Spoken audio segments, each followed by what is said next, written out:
Salmo de número 33 diz assim: exultem no Senhor, ó justos, aos que são retos fica bem louvá-lo. Louvem o Senhor com harpa, louvem-no com cânticos na lira de 10 cordas. Cantem-lhe um cântico novo, toquem com arte e com júbilo, porque a palavra do Senhor é reta e todo o seu proceder fiel. Ele ama a justiça e o direito. A terra está cheia da bondade do Senhor. Os céus por sua palavra se fizeram, e pelo sopro de sua boca o exército deles. Ele ajunta em montão as águas do mar e em reservatório encerra os abismos. Que toda a terra tema ao Senhor, que tremam todos os habitantes do mundo, pois ele falou e tudo se fez, ele ordenou e tudo passou a existir. O Senhor frustra os planos das nações e anula os intentos dos povos. O plano do Senhor dura para sempre, os intentos do seu coração por todas as gerações. Feliz é a nação cujo Deus é o Senhor e o povo que ele escolheu para a sua herança. O Senhor olha dos céus e vê todos os filhos dos homens, do lugar de sua morada, observa todos os moradores da terra. Ele que forma o coração de todos eles, que contempla todas as suas obras. Não há rei que se salve com o poder dos seus exércitos, nem por sua muita força se livra ao valente. O cavalo não garante a vitória, apesar de sua grande força, a ninguém pode livrar. Eis que os olhos do Senhor estão sobre os que o temem, sobre os que esperam na sua misericórdia para livrar a alma deles da morte e no tempo da fome conservar-lhes a vida. Nossa alma espera no Senhor, nosso auxílio e escudo. Nele o nosso coração se alegra, pois confiamos no seu santo nome. Seja sobre nós, Senhor, a tua misericórdia, como de ti esperamos. Palavra do Senhor, fecha os teus olhos, vamos orar mais uma vez nessa manhã. Pai, muito obrigado pelo privilégio que é estarmos reunidos aqui como a tua igreja, como o teu povo, como o povo que o Senhor mesmo escolheu para a sua herança, ó Pai. Povo que é feliz porque conhece ao Senhor, ó Deus. Ó Pai, nós já adoramos ao Senhor por meio das músicas e das canções que foram entoadas aqui, ó Pai. Já oramos algumas vezes, ó Deus, nos colocando diante da tua presença, porque sabemos que o Senhor ouve as nossas orações. E agora nós estamos nessa parte do culto, ó Pai, em que nós cremos pela nossa tradição e fé, ó Deus, que a tua palavra foi lida e nós queremos ouvir então a tua voz, ó Pai. Ó Deus, que o Senhor dê graça a este que ora nesse instante, ó Pai, que o Senhor dê graça a este que vai pregar a tua palavra. Ó Deus, nós aprendemos aqui nesse púlpito, ó Deus, que no passado o Senhor chamou um homem que era idólatra, que era pagão, que era feiticeiro e vivia no meio de feiticeiros e o transformou no pai de todas as nações, de muitas nações, e nós o consideramos o pai da nossa fé, ó Pai. Ó Deus, nós sabemos que o Senhor usou uma mulher, ó Deus, que não fazia parte do teu povo e não vivia de acordo com a tua palavra, de forma que se prostituía, ó Deus, mas passou por ela, ó Deus, o sopro do Espírito, ó Deus, a iluminação do Espírito Santo, o toque do Espírito Santo, de modo que aquela mulher que se prostituía foi usada pelo Senhor, ó Deus, e a história do Cristo, de Jesus Cristo, nosso Senhor e Salvador, passa pela vida dessa mulher, ó Pai. O Senhor tem nos ensinado e nos ensinou que o Senhor, ó Deus, usou Davi, ó Deus, aquele que a Bíblia diz que tinha o coração segundo o teu coração, um homem que no auge, ó Deus, do seu reinado, ó Deus, das suas vitórias, ó Deus, pratica o adultério, ó Deus, e para esconder aquele adultério, ó Deus, manda matar um dos seus companheiros de guerra, o homem daquela mulher, Senhor, mas o Senhor o usou, ó Deus,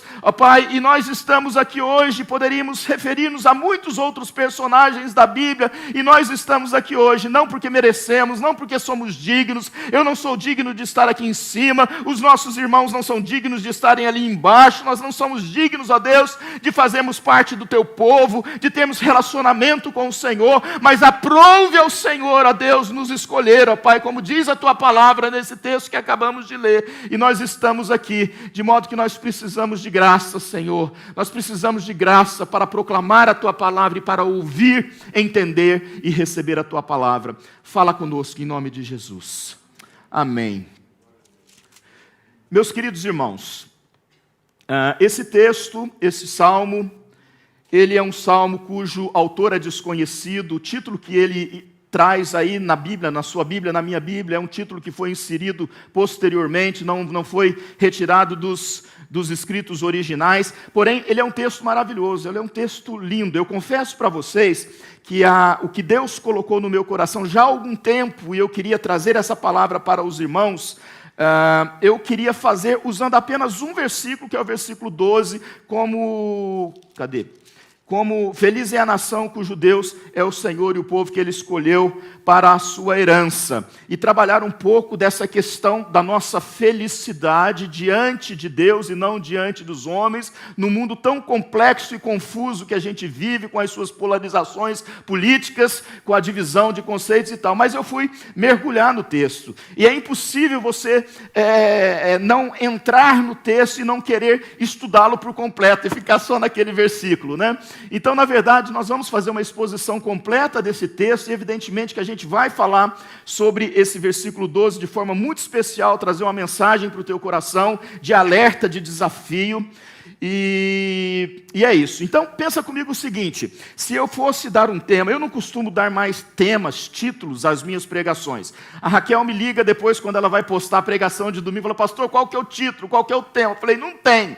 Ela falou: então vou escolher um aqui. Pode escolher, pode pôr. Eu tenho optado em ser o mais simples e objetivo possível, lendo os versículos, explicando os versículos, trazendo as aplicações. Mas se eu fosse dar um título para esse salmo, para essa palavra hoje, eu daria o seguinte: eu chamaria de coerências e incoerências no relacionamento do adorador com o adorado. Porque esse texto vai falar basicamente a tônica, a voz que salta mais alto, está falando de adoração. Está falando de adorar a Deus porque Ele é o Criador. Está falando de adorar a Deus porque Ele é o sustentador da sua criação. Está falando em adorar a Deus porque Ele é o Redentor, Ele é o Salvador. Está falando em adorar a Deus, ou nos convida a adorar a Deus, porque Ele é quem caminha conosco, é Ele quem nos livra, é Ele quem nos abençoa, é Ele quem cuida de nós. E Ele é o único digno de ser louvado e adorado, porque é o único Deus que existe em todo o universo. Então esse texto fala sobre isso, e à medida que eu penso sobre isso, vem na minha mente: se eu conheço esse Deus,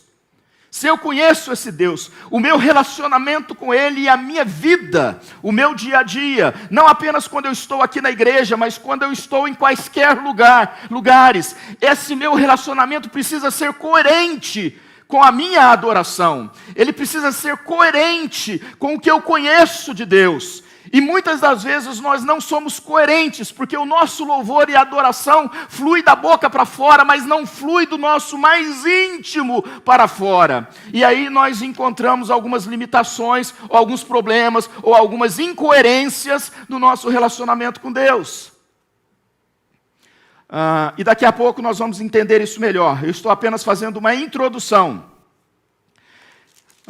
Tecnicamente, esse salmo, ele é como se fosse um ministro de louvor, como o Renan é, como os nossos irmãos da adoração são, conclamando o povo a adorar ao Senhor. Ele conclama o povo para adorar. E ele começa fazendo isso nos 3 primeiros versículos. É um convite à adoração, é um convite a se exultar no Senhor, a se alegrar no Senhor, a dar a Ele o que lhe é devido. Depois ele passa a explicar, é como se o ministério de louvor, depois de convidar e a igreja começar a louvar, ou o povo de Deus começar a louvar, ele começa a explicar o porquê dessa adoração, por que nós precisamos ser adoradores. Deus não procura em primeiro lugar a adoração, Deus procura em primeiro lugar adoradores, e disse a palavra dele que ele procura aqueles que o adoram em espírito e em verdade, porque não há adoração genuína, verdadeira, se não for em espírito e em verdade. Não há adoração verdadeira se não for fluindo dos lábios e do coração daqueles que foram encontrados pelo Senhor Jesus, amam a Jesus, vivem com Jesus. Então, o ministério de louvor de Israel vai trabalhando e convencendo as pessoas das razões pelas quais eles precisam adorar ao Senhor. E por último, toda a congregação faz uma declaração de fé. Nós confiamos no Senhor, nós esperamos no Senhor, né, derrama graça e misericórdia sobre a nossa vida. Então, basicamente, é isso. E prestem atenção que há muitas passagens da Bíblia que relatam a experiência pessoal. Ou seja, um indivíduo, um homem ou uma mulher que escreveu parte das Escrituras, estou falando dos homens, dos salmos aqui, os salmistas, né? E eles partem da experiência pessoal. Davi, que eu acabei de orar mencionando o seu adultério e o assassinato e tantas coisas, ele vai escrever o Salmo de número 32, ele vai escrever o Salmo de número 51, e todos esses salmos são palavra de Deus que nos edifica, e nós aprendemos com eles, com os acertos e erros descritos ali. Mas este salmo, todos os verbos aparecem no plural. Entendam isso. Né? Por quê? Porque é um convite não a uma experiência pessoal, mas uma experiência que nós vivemos como povo. Não é para você, Felipe, não é para você, sabe, individualmente, mas é para nós como povo de Deus. É no plural, é a igreja, assim como era o povo de Deus no passado, os israelitas, o povo escolhido por Deus, esse povo hoje é a igreja do Senhor Jesus. Então, fala de uma adoração que não é solitária. Isso não significa que eu não possa adorar a Deus no meu momento de adoração, quando eu estou no trabalho, cantando e prestando a Ele, entregando a Ele o que é devido a Ele, mas esse texto está falando dessa adoração comunitária, quando nós nos unimos e ao adorar, ao celebrar a Deus, nós fortalecemos a nossa identidade e proclamamos ao mundo que existe um Deus de fato, um Deus que criou, um Deus que sustenta, um Deus que intervém, que age, que cuida de mim, que cuida do meu irmão, que cuida de todos. Nós fazemos isso, e isso é um projeto de Deus. Então isso é para a igreja como um todo, para todos nós quando nos reunimos. E a primeira coisa que nós vamos entender neste salmo que vai trazer para nós quem é de fato um adorador. Quem pode falar que é um adorador? E ele começa assim: exultem no Senhor, ó justos, aos que são retos, fica bem louvá-lo. Há duas palavras que você precisa prestar atenção: justos e retos. Ou seja, não adora a Deus qualquer um, adora aquele que é justo e aquele que é reto diante de Deus e diante dos homens. Então nós estamos entendendo, seja difícil ou não de aceitar, seja qual for o argumento, que somente adora a Deus aquele que é justificado no sangue do Cordeiro do Senhor Jesus Cristo, porque não há um justo sequer, mas Deus em Cristo Jesus nos justifica, e aquele que está em Cristo Jesus é considerado por Deus, ainda que perseguido pelos homens, ainda que zombado no meio dos homens, por Deus ele é considerado justo. Ele é considerado reto. Nós não estamos falando de quem não peca, irmãos. Nós estamos falando daqueles que receberam a manifestação de Deus, que experimentou a manifestação de Deus na sua vida, não curando uma enfermidade física, não dando uma casa nova, não abençoando no trabalho, mas dando uma nova identidade diante dele, regenerado, limpo, perdoado, por causa do sangue do Cordeiro perfeito, santo, que é Jesus Cristo, nosso Senhor e Salvador. Somente estes podem adorar ao Senhor. Não importa se as pessoas dizem: não, eu creio em Deus, eu amo a Deus, eu adoro a Deus. Essa adoração sem Cristo, sem o Espírito Santo, não passa daqui dessa altura. Não passa, ela é vazia, ela não tem vida, porque Deus é quem determina como Ele quer ser adorado e quem vai adorá-lo em espírito e em verdade. Se você está entendendo essa palavra, e se você acredita, se você passou pela experiência da sua conversão, entregou a sua vida para Jesus, é hora de você dar um glória a Deus, é hora de você agradecer ao Senhor, é hora de você bendizer o nome do Senhor, porque Ele te escolheu e você pode adorar a Deus, você tem essa liberdade. Em segundo lugar, o texto vai nos ensinar que a adoração a Deus é o mais alto dever dos justos. Olha o que diz o versículo, a parte B desse versículo primeiro: aos que são retos fica bem louvá-lo. fica bem louvado. A afirmação aqui é para nos dizer que nós não temos escolha. Ou nós, se somos de Deus, nós temos que ser adoradores. Não existe escolha. Eu tenho que adorar, eu tenho que me prostrar, eu tenho que declarar a grandeza dEle. É uma obrigação nossa adorar ao Senhor, e adorar ao Senhor, voltando aos verbos, em comunidade, junto, não é sozinho, não é sozinho. Vamos lá. Aqueles que permanecem rebeldemente em seus pecados não podem louvar a Deus, mas aos retos fica bem louvar a Deus. Louvar a Deus é um privilégio exclusivo daqueles que foram justificados e vivem em retidão. Agora os versículos 2 e 3 vão falar da adoração propriamente dita. Olha só.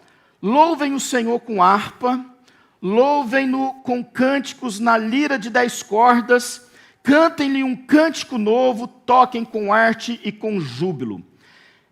É a característica, a essência, a forma da adoração. Quem toca instrumento musical aqui? Levanta a mão. Qualquer um.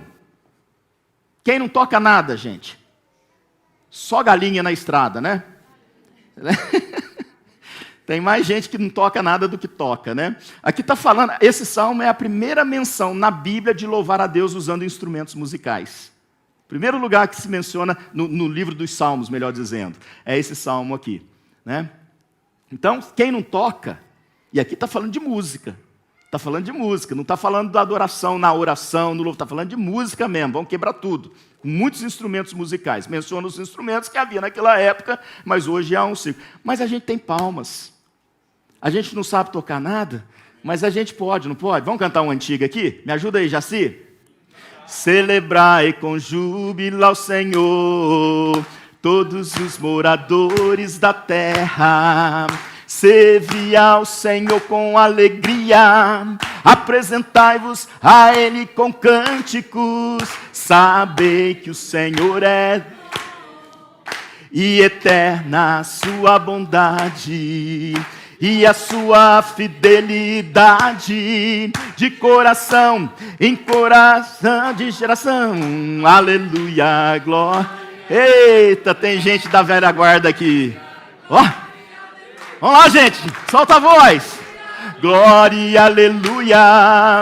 Bate essas palmas aí, gente, já que você não toca nada. Vai, Tá bom, gente, tá bom, glória a Deus. Você sabe o que é isso? É a alegria do culto. É a alegria na hora do culto, na hora da adoração. A gente precisa expressar isso para Deus, né? O texto continua falando aqui, né, dessa questão. Primeiro, adoração é ao Senhor e não ao homem. Presta atenção nisso. Olha o que diz assim, ó. Louvem o Senhor, certo? Então presta atenção, quando você vem para o culto, você não vem para se sentir bem. Você não vem para achar que está tudo legalzinho, bonitinho, agradando. Você acha que a gente que prepara tudo tem condição de agradar todo mundo que está aqui?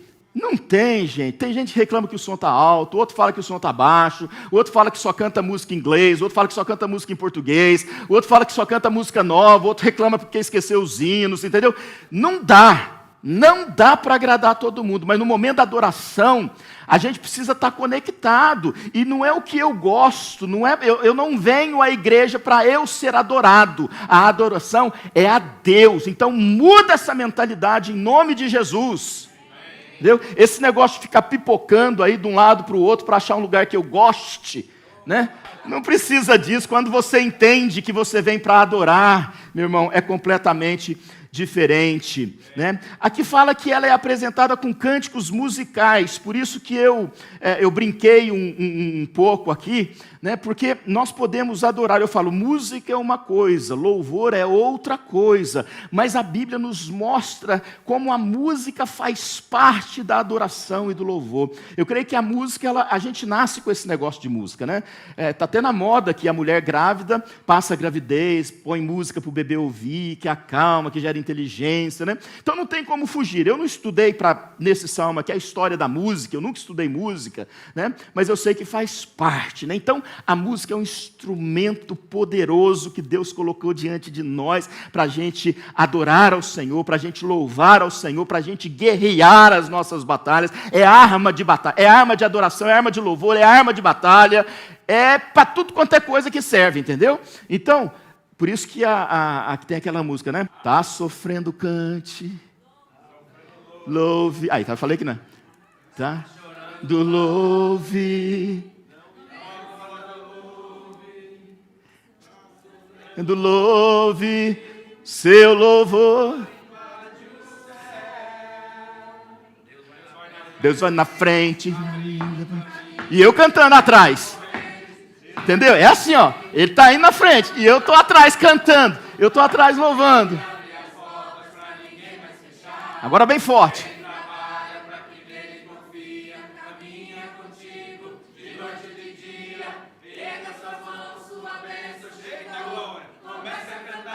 Com muito louvor, com muito louvor, com muito louvor. Com muito louvor. Irmãos, olha, o texto está falando que você é um privilegiado, porque Ele te chamou para ser um adorador, e Ele coloca a música na tua vida. Você está lá, o teu patrão acabou de fazer uma coisa que te irritou profundamente, ao invés de você pensar em patrão, você canta um louvor, e Deus vai na frente, vai lutando, eu vou atrás, e a coisa vai acontecendo. Essas são as armas do crente, não é o argumento, não é o grito, não é a discussão, não é a briga, mas é o louvor que Deus colocou diante de nós, amém?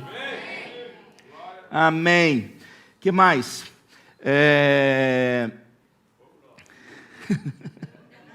Mas esse texto vai mostrar também, irmãos, né? Está falando dos instrumentos, da música. Fala do cântico novo, isso aqui não significa música nova e letra nova. Porque quando nós temos intimidade com Deus e o conhecimento de Deus, aquele cântico que é velho se renova a partir de uma nova experiência que eu tenho com Deus. Amém? Quem está sentindo paz aqui hoje? Vocês estão em paz agora? Todo mundo tem problema na vida, né? Quem está com problema na vida? Aí, ó, tá vendo? Mas quem está em paz? Então vamos cantar mais um.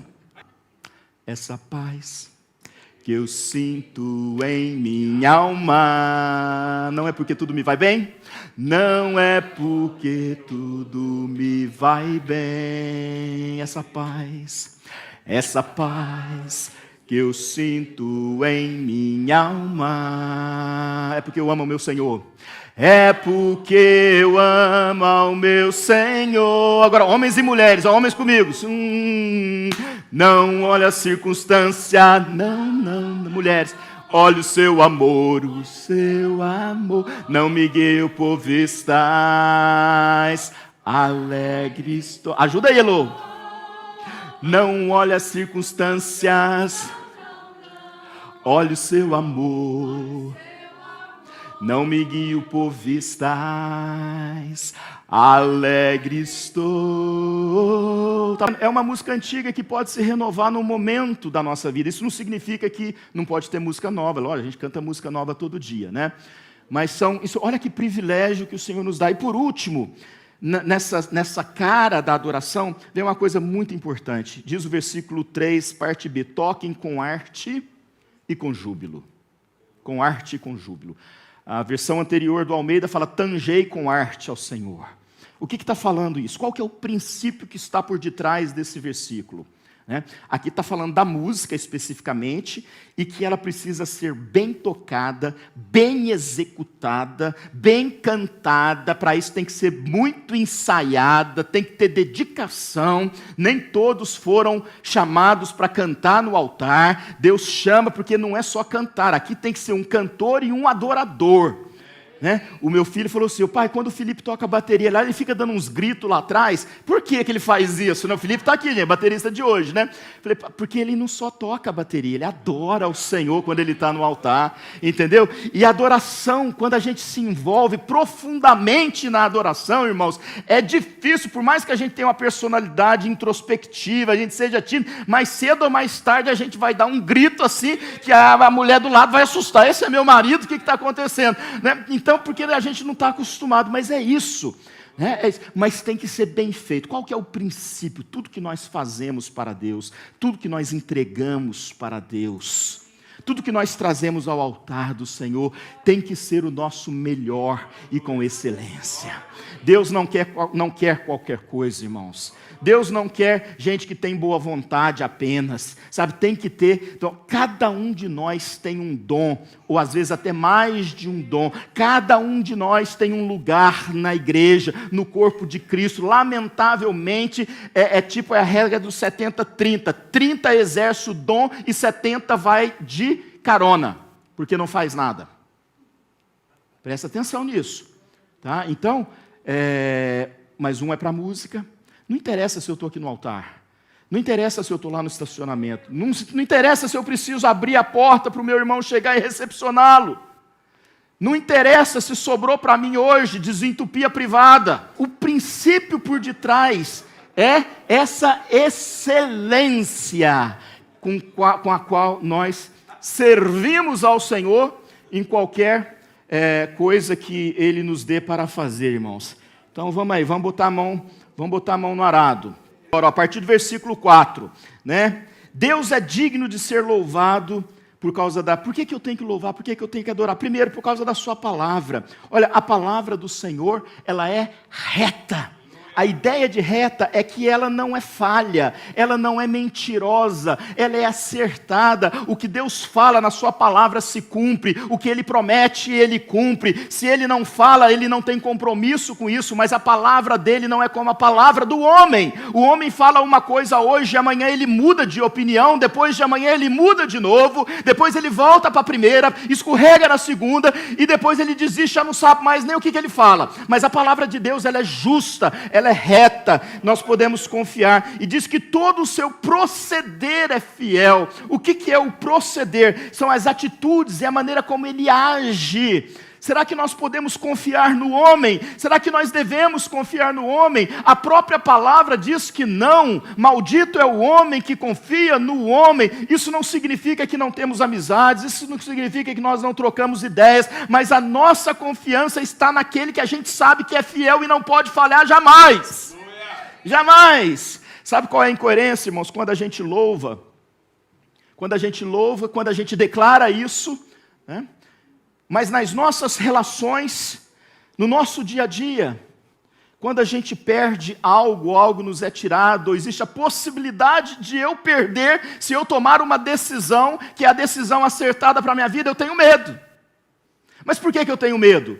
Porque eu posso perder isso que eu tenho, eu posso perder essa segurança, eu não posso fazer do jeito que o Senhor está falando. O Senhor está falando, olha, tem que ser corretamente, eu tenho que agir corretamente, mas se eu agir corretamente do jeito que Deus faz, eu corro o risco de perder o meu papel. Eu corro o papel que eu digo, o meu papel na sociedade, no meu trabalho, etc. e tal. Eu tenho o risco de perder a minha posição. Olha só, eu digo que eu confio nele, eu digo que ele é fiel, que ele não falha comigo, mas na hora de eu tomar uma decisão, o que eu faço? Eu opto em agradar o homem para não perder aquilo que eu conquistei, e eu desagrado a Deus. Onde que eu confio? Não confio. Isso é incoerência. Então nós precisamos estar alertas em relação a tudo que nós cantamos, e quando nós abrimos a nossa boca na adoração, para que não seja da boca para fora. Se eu falo que eu confio no Senhor, deixa o homem fazer o que ele quiser contra mim, deixa os reinos se levantarem contra mim, ou eu creio ou eu não creio em Deus. Deus é fiel ou não é fiel, eu confio ou eu não confio, não tem meio termo, e você precisa se posicionar.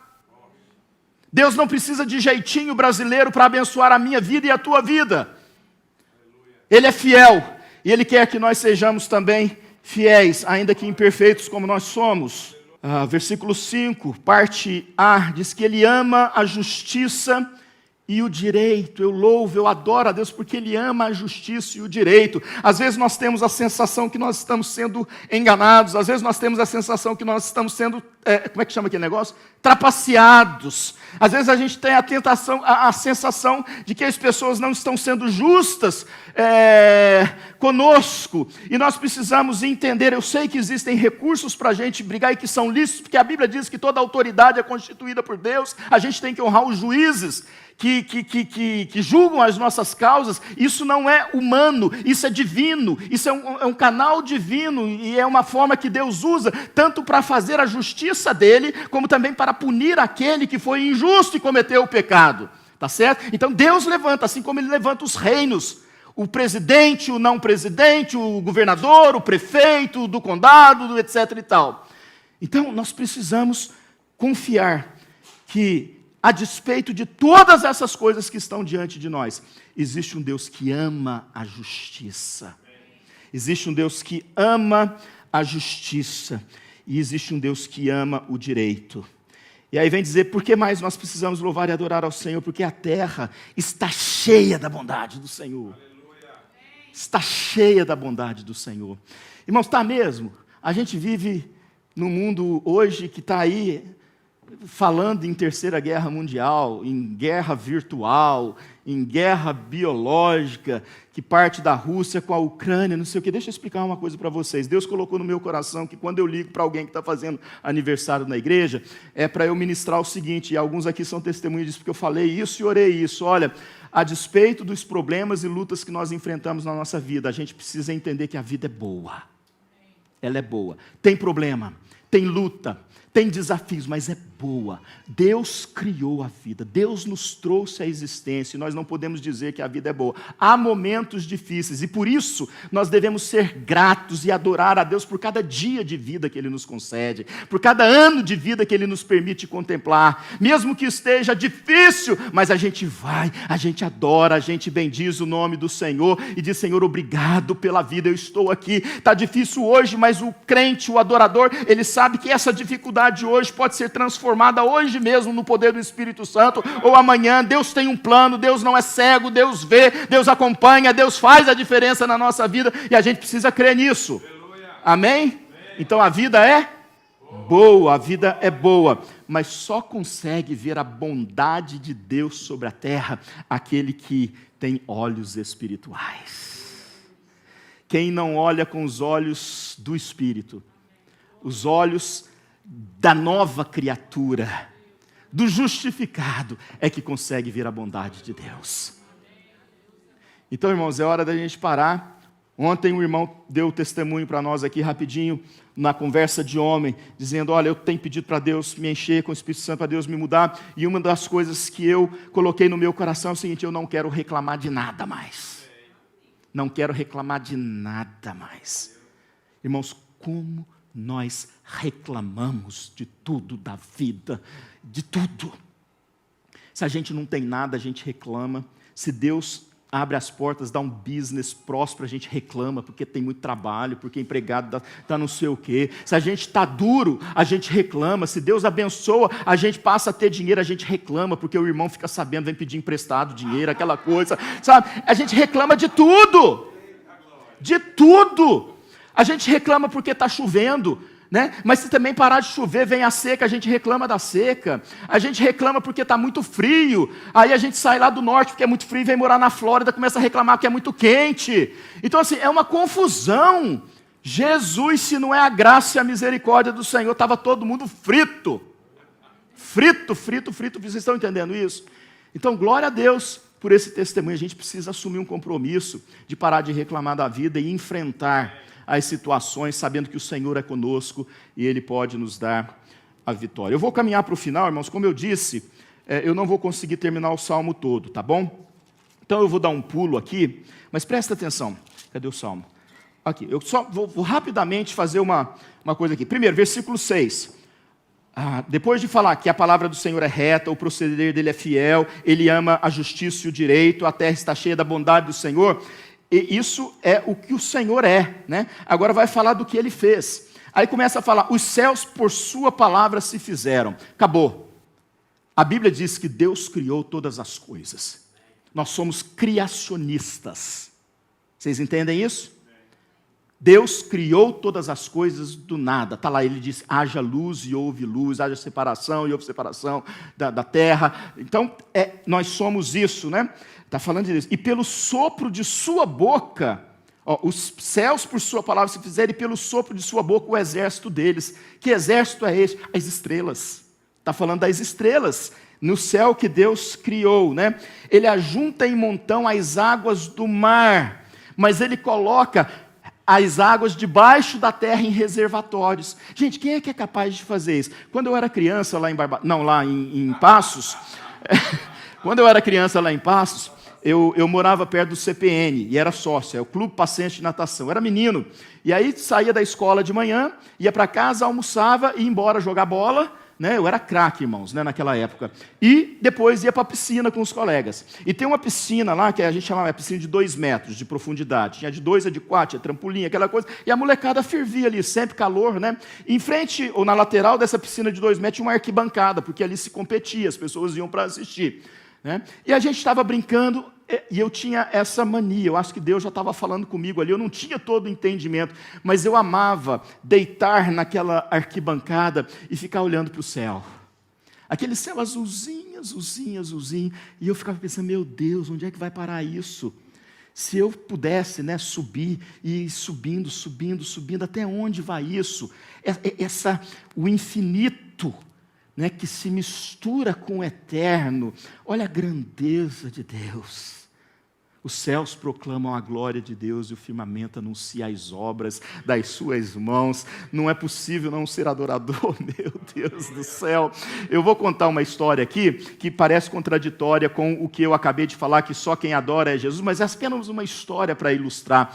Porque para ilustrar, para servir para a gente, né? Porque se você sair e começar a observar a beleza da criação, não tem como não se prostrar diante de Deus. Então diz a história que um certo sábio, um certo rei poderoso, ele teve o seu filho e ele não cria em Deus, e ele queria que o seu filho fosse criado e formado longe de qualquer experiência ou palavra que mencionasse a palavra Deus. Eu quero que o meu filho cresça sem saber que é Deus.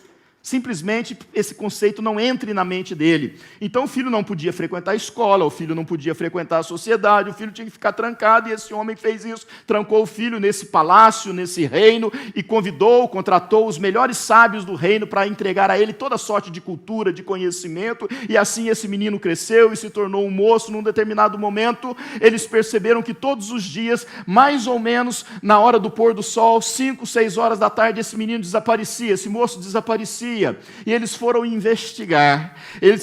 O que acontece, porque todos os dias ele sai da nossa confiança, ele some, ele se esconde em algum lugar. E foram atrás dele e perceberam que todos os dias, quando o sol estava se pondo, quando o sol estava indo embora, ele se curvava, levantava os seus braços e dizia: vai, sol, e dizes ao teu Criador que eu o adoro.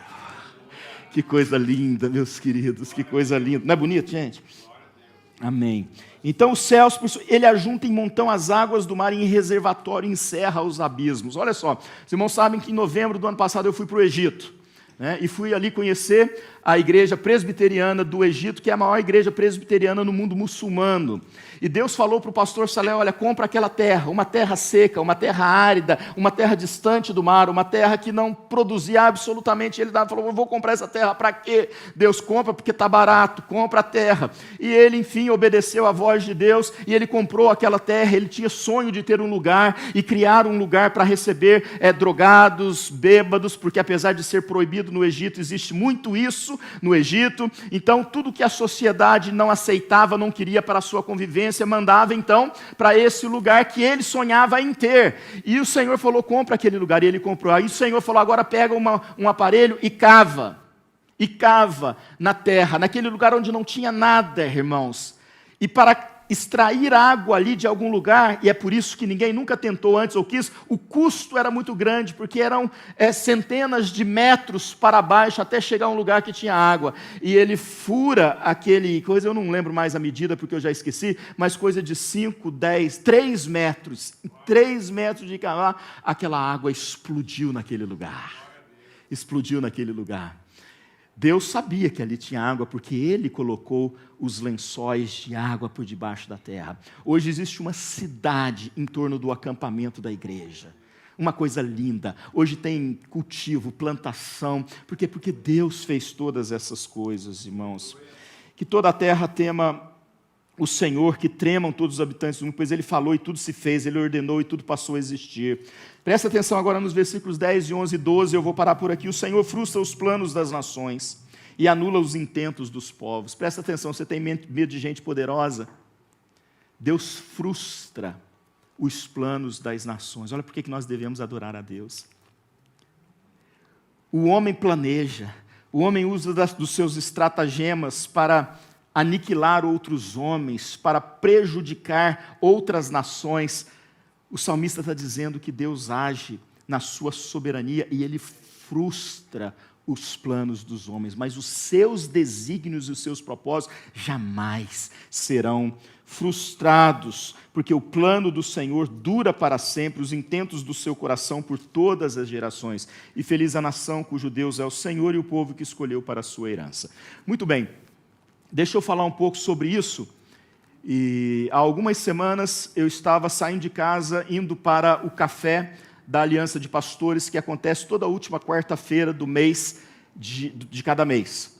E eu estava a caminho e ouvindo algumas coisas, e esse versículo saltava assim, vinha à minha mente: feliz é a nação cujo Deus é o Senhor, feliz é a nação cujo Deus é o Senhor. E eu comecei a perceber algumas coisas que estavam acontecendo no nosso país, no Brasil, e algumas coisas que estão acontecendo neste país aqui, e que não tem nada a ver com o temor do Senhor. Muito pelo contrário, é um caminho muito distante. Irmãos, presta atenção, olha o que aconteceu no Brasil. Carnaval já é uma porcaria. Agora, deste ano, a escola de samba que ganhou o carnaval no Rio de Janeiro, ela fez um culto de adoração a Exu. Alguns chamam Exu caveira, e ali vem as questões das religiões afros. Esse é o Brasil hoje. Esse é o Brasil hoje. Uma das mulheres que tem sido considerada o maior nome do país, da nação brasileira, referência para o mundo inteiro, se chama Anitta. Se chama Anitta. É aquela mulher que tatuou aquela parte íntima do seu corpo, sabe-se lá para quê? É referência. Está sendo aplaudida como influência. Vocês estão entendendo, gente, o que está acontecendo? Essa polarização, presta atenção, não estou falando de Bolsonaro e Lula, não estou falando de Biden ou Donald Trump, eu estou falando desses dois sistemas que estão em pé de guerra. Alguém falou comigo, eu comentei com alguém o que estava acontecendo sobre o caso Flor de Lis, a deputada estadual do Rio de Janeiro, que adotou mais de 50 filhos, e aí o seu marido foi assassinado, e aí algumas revelações foram feitas, e eu não acredito que não sejam verdadeiras, mas também não posso, vamos esperar tudo acontecer, mas é um caso terrível, inclusive no livro que foi citado aqui agora. E eu comentei isso com alguém falou assim, olha, vamos observar e vamos acompanhar. Por quê? Porque existe um movimento nacional no nosso país, no Brasil, que se levanta para destruir a igreja cristã, a igreja de Cristo e tudo que está associado ao nome de Jesus. E isso é sério, meus irmãos. Isso é sério, meus irmãos, e nós vamos precisar ser coerentes na nossa fé. Deixar os nossos interesses pessoais para na hora de cumprirmos com, não é nem o nosso privilégio, porque no Brasil não é privilégio, é obrigação, né? Votar é obrigação, você vai precisar ser coerente com aquilo que você crê, não dá para você se levantar aqui na igreja e falar assim, eu defendo a vida, porque Deus é contra o aborto e eu sou contra o aborto, mas defender um sistema de valores que aprova o aborto. Amanhã, a sua filha, casada, chega para você e fala assim, você liga para ela, e ela fala assim, você liga para ela convidando ela para almoçar com você, ela fala, não papai, hoje eu não posso não, porque eu estou no hospital. Você está no hospital por quê? Não, porque eu estou aqui fazendo um aborto. Que aborto? Não, é legal fazer o aborto, eu não tinha plano de engravidar, acabei de casar, eu queria curtir a vida com meu marido, escapuliu, não é assim que escapole, né? Escapuliu, então eu estou aqui para tirar o meu filho. E isso vai ser normal, você concorda com isso? Você quer isso para o teu filho, para as futuras gerações? Aliás, que geração nós estamos deixando? Porque nós estamos passando. Daqui a pouco todos nós aqui vamos estar virando o cabo da Boa Esperança, não é isso? E o que é que nós vamos deixar para a nossa geração? Da palavra de Deus. Então a gente precisa estar atento a essas coisas. Essas coisas estão acontecendo dentro da escola. Dentro da escola, eu cheguei numa escola para assistir e eu entro no salão da escola, uma bandeira enorme dentro da escola que defende aquele negócio lá. Aquele negocinho que tem um monte de letra e mais uns sinaizinhos depois, né? Bom, é só para a gente entender, mas não é a liberdade que o ser humano de fazer suas escolhas. O problema é a imposição. E a imposição visa, em primeiro lugar, destruir a igreja de Jesus. Nós sabemos que a igreja de Jesus tem um dono, nós sabemos que a igreja de Jesus tem um que é cabeça, tem a cabeça que é Cristo, tem o seu Senhor que é Cristo, e nós sabemos que a Bíblia diz que as portas do inferno não prevalecerão contra a igreja do Senhor Jesus Cristo. Agora preste atenção, nós somos responsáveis por aquilo que nós fazemos, pelas decisões, pelas opções que nós fazemos. Se você escolher, usando o seu direito ou a sua obrigação, alguém que não tem compromisso com Cristo, certamente essa pessoa não vai defender a igreja. Somente quem tem Cristo no seu coração e vive a fé cristã é que é capaz de defender a igreja de Jesus. Talvez você esteja falando, pastor, é muito cedo para fazer campanha política, né, para alguém. Eu não estou fazendo campanha política, eu estou dizendo para os irmãos que essa nação que é feliz, que tem Deus como o seu Senhor, ela precisa aprender a ser coerente com a fé. Eu vou mais longe, irmãos. Mas eu queria que vocês entendessem o que eu vou falar para vocês agora. Eu quero falar isso em nome de Jesus com muito amor. Temor e tremor diante de Deus. Eu sei que muitos de nós ainda, presta atenção nessa palavra, ainda estamos sonhando com os nossos documentos e os nossos papéis, não é verdade? Antes que você fale, pastor, mas para você é fácil falar porque você é documentado, para você é fácil falar, você não sabe. Mentira, não é fácil falar. Para mim é muito difícil falar. Primeiro entendam isso, é muito difícil falar. Segundo, eu também já passei por isso. Eu já fiquei 5 anos preso nesse país. Eu tinha perspectiva, mas eu fiquei aqui 5 anos preso nesse país. Então a gente precisa ficar atento. Será que é legítimo, eu que sou um adorador, defender uma pessoa que defende, ou que promete, pelo menos da boca para fora, porque até hoje eu não vi diferença nenhuma, defender e melhorar a vida do imigrante indocumentado, ao mesmo tempo que ele defende o aborto, ao mesmo tempo que ele lidera a nova ordem mundial, que quer levantar um poder único, uma moeda única, para preparar o mundo para a chegada do anticristo? Será que é lícito como cristão eu vender os meus princípios cristãos e trocá-los simples e puramente para me abraçar a um sonho de ser beneficiado pessoalmente com uma coisa que é muito importante para mim?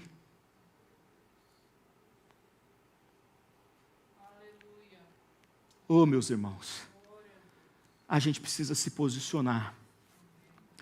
E não é só vir à igreja, não é só dar o dízimo, mas é entender que a nossa vida está nas mãos daquele que criou os céus e a terra, que sustenta os céus e a terra. A tua bênção vai chegar. Agora não negocie, não se venda, não se iluda com o que o mundo promete fazer, porque o que o mundo te dá, ele te cobra, e vai ser maldição para a tua vida e não bênção para a tua vida. Seja íntegro diante de Deus. Seja verdadeiro diante de Deus. Ele te chamou para ser um adorador, seja um adorador diante de Deus. Não troque a bênção do Senhor por um prato de lentilhas. Em nome de Jesus. Em nome de Jesus. Chama